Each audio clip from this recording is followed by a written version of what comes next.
din ang magiging dahilan kung bakit ako babalik sa dati kong pagkatao.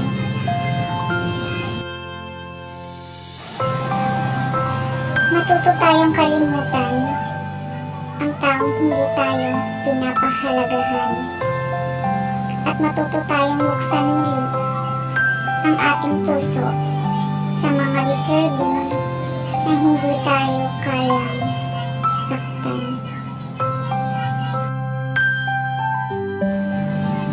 Ang taong totoong nagmamahal, kahit naiinis, hindi ka matiis. Kahit nasasaktan, pilit ka pa rin iintindihin.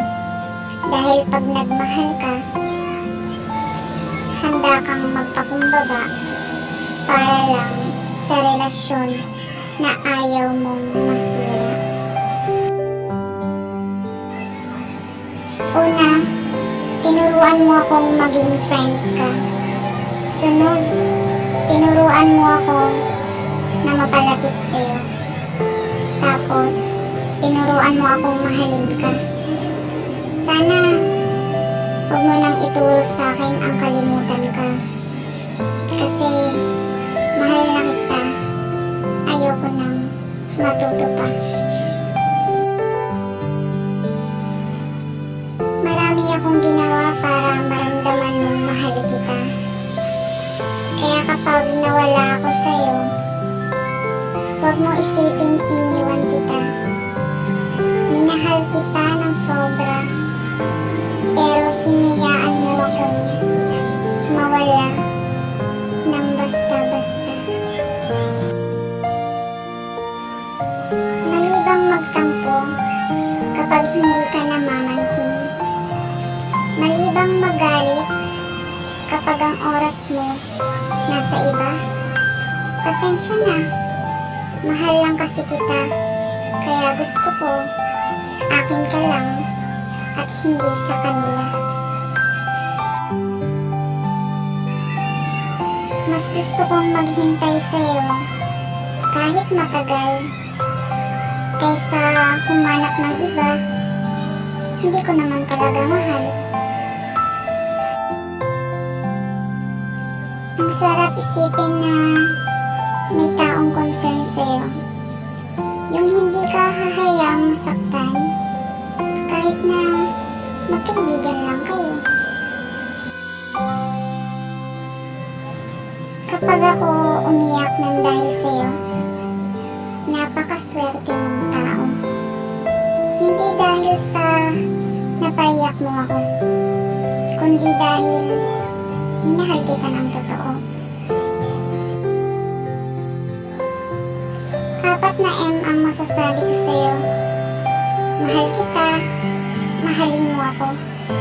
Magtiwala ka lang, magtatagal tayo. Pinakamagandang advice sa lahat ng mga single, hanggat hindi mo pa nahanap ang tamang tao para sa'yo, manggulo ka muna sa buhay ng crush mo. Pahalagahan mo kung anong meron ka, dahil yung ibang nasa'yo na, ipinagdarasal pa ng iba. Porket ba hindi niya masabing gusto ka niya, ay torpe na? Di ba pwedeng ayaw lang niyang sabihin dahil may minamahal na siya, at ayaw lang niyang masaktan ka? Minsan, akala mo binibitawan na kita, pero ang totoo, niluluwagan lang kita para makita ko kung kakapit ka talaga.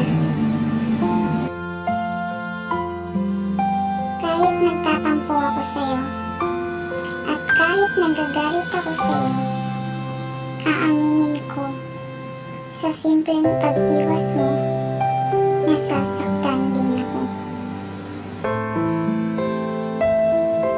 Alam mo,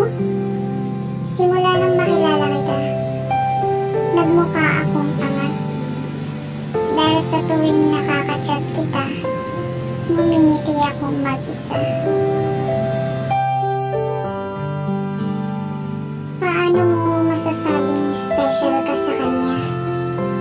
Kung yung ginagawa niya sa'yo, ginagawa niya rin sa iba. Selos, isang simpleng salita na ayaw kong ipahalata.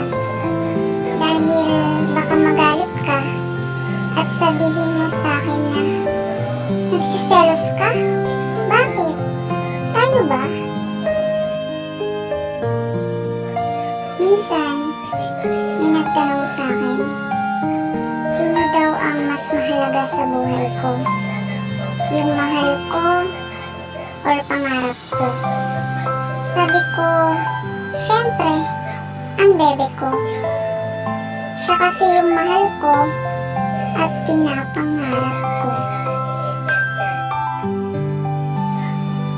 Hindi sa forma at ayos ng buhok gumagwapo ang isang lalaki, kundi sa pagtrato niya ng tama sa isang babae. Maswerte ka sa taong kahit binabaliwala mo na, nananatili pa rin siyang nasa tabi mo kahit na nasasaktan mo siya. Sayang ang ganda ng mata mo kung palagi mong iniiyakan ang maling tao. Ang taong hindi nakakasawang sabihan na mahal kita ay yung taong marunong magparamdam na mas mahal ka niya. Minsan, kailangan mo maghintay. Minsan, kailangan mo magtiis. Minsan, kailangan mong umiyak para maipadama mo sa taong mahal mo na handa mong gawin lahat para sa kanya kahit pagod ka na. Kung nagkulang ako, sana maintindihan mo. Kung nagkamali ako, sana mapagpasensyahan mo. Kung nasaktan kita, sana mapatawad mo. Sa lahat ng nagawa ko, sana hindi yung dahilan para kalimutan mo ako. Ang sarap mahalin ng taong pinaparamdam kung gaano ka kahalaga sa kanya. Yung taong kayang iwasan yung mga bagay na alam niyang magagalit ka. At higit sa lahat, yung taong mahal ka kahit hindi kayo magkasama.